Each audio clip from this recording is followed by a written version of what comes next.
और आज नगर पालिका में प्रधान कार्यालय हमारे कांग्रेस पार्टी का खुला है।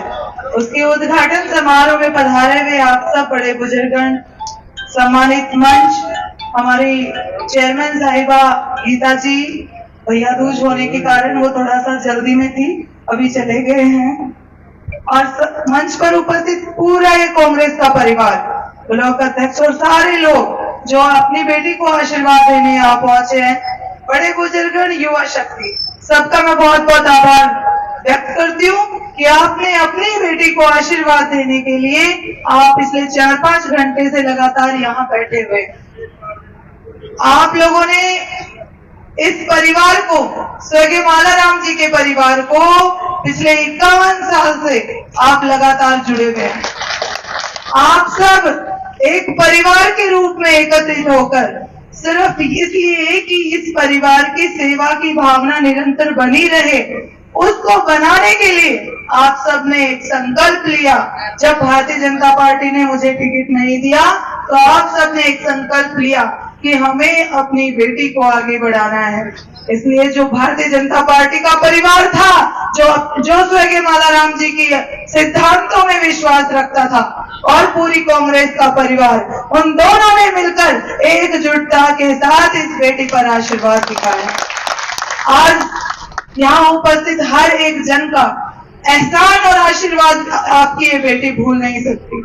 जिन विकट परिस्थितियों में आप मजबूती के साथ मेरे साथ खड़े हो, ये पूरा मंच और आप सब जिस मजबूती के साथ इस बेटी को आशीर्वाद देने के लिए खड़े हो, मैं विश्वास दिलाती हूँ कि चक्रवती ब्याज के साथ लौटाऊंगी आपका आशीर्वाद।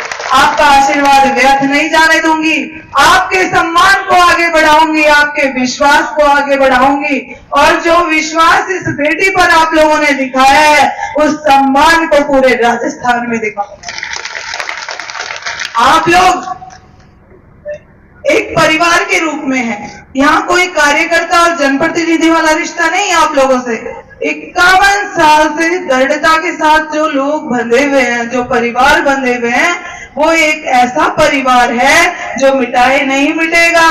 वो एक ऐसा परिवार है क्योंकि वो परिवार सिर्फ सेवा का भाव रखता है। वो किसी बात, दूसरों की बातों में विश्वास नहीं करता कि ये हो जाएगा, वो हो जाएगा। मैं जानती हूँ यहाँ बैठे हर एक जन पर पता नहीं कितने बड़े बड़े प्रेशर आ रहे हैं, लेकिन एक बेटी को सफल बनाने के लिए, एक बेटी का सम्मान रखने के लिए जिस दृढ़ता के साथ आप आज मेरे साथ खड़े हो, वक्त आने पर मैं आपके साथ खड़ी रहूंगी।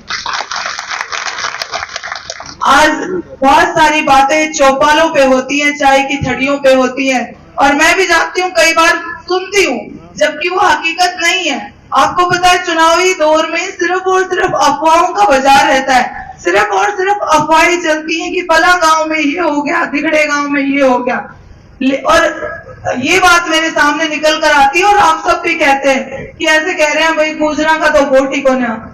मैं आप लोगों से ये बात कहती हूँ कि मैंने गुजरों का क्या बुरा कर दिया भाई? कहा क्यों नहीं है मेरे वोट? मेरे परिवार ने क्या गुजरों के साथ न्याय नहीं करा?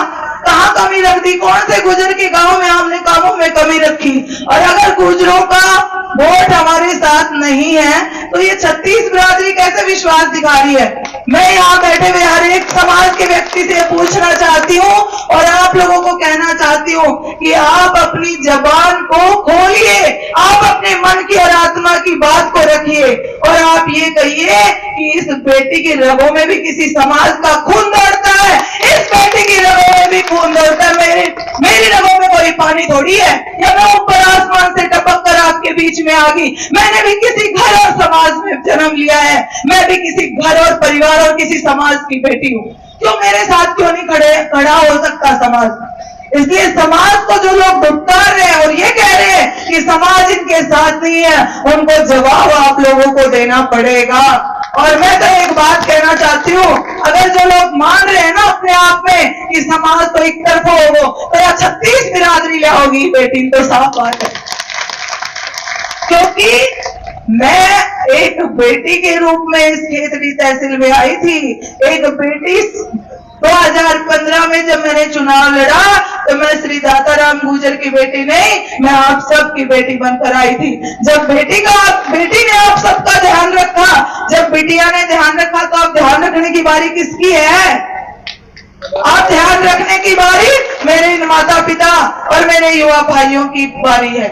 और मुझे विश्वास है, यहाँ उपस्थित हर एक जन पर विश्वास है, क्योंकि ये वो लोग हैं जो आंधी इधर आए तो इधर आए, ये चट्टाने कभी हिलेंगी नहीं।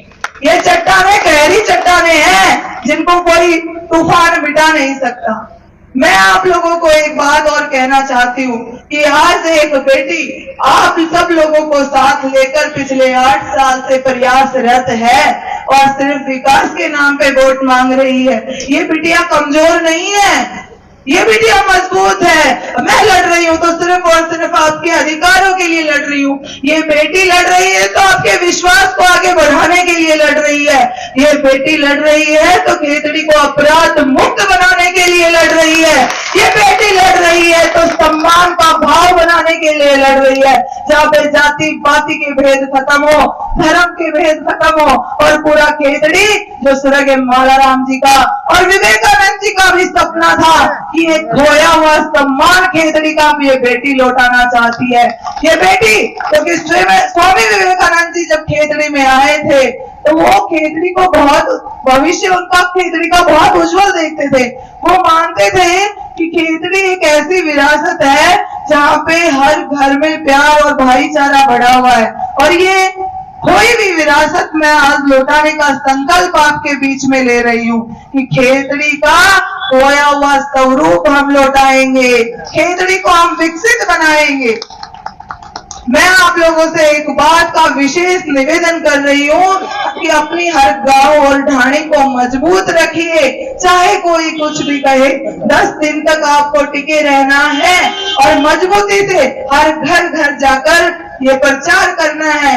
बिटिया के लिए वोट मांगने ये जिम्मेदारी आप लोगों की है।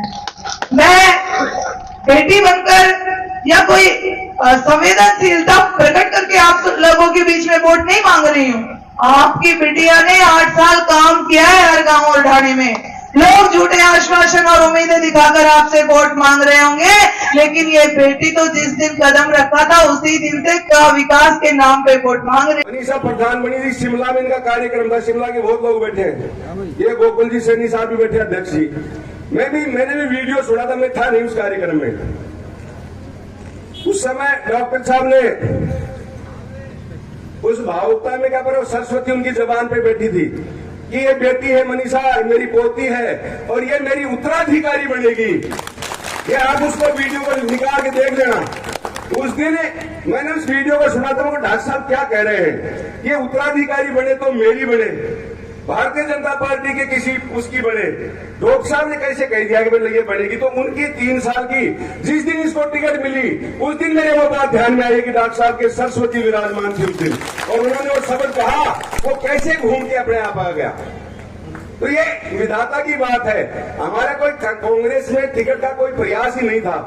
गहलोत साहब को क्या, उनके पास में क्या रिपोर्टें थी वो जाने, पार्टी के पास में क्या रिपोर्टें थी वो जाने। हमने तो यहाँ टिकट नहीं मिली उसका विरोध प्रदर्शन किया था। 4 बजे समाचार आया और जयपुर बुला लिया कि एक बार संपर्क में आए, और इनकी क्वालिटी, इनकी योग्यता, उनके पास में क्या रिपोर्टें थी वो जाने।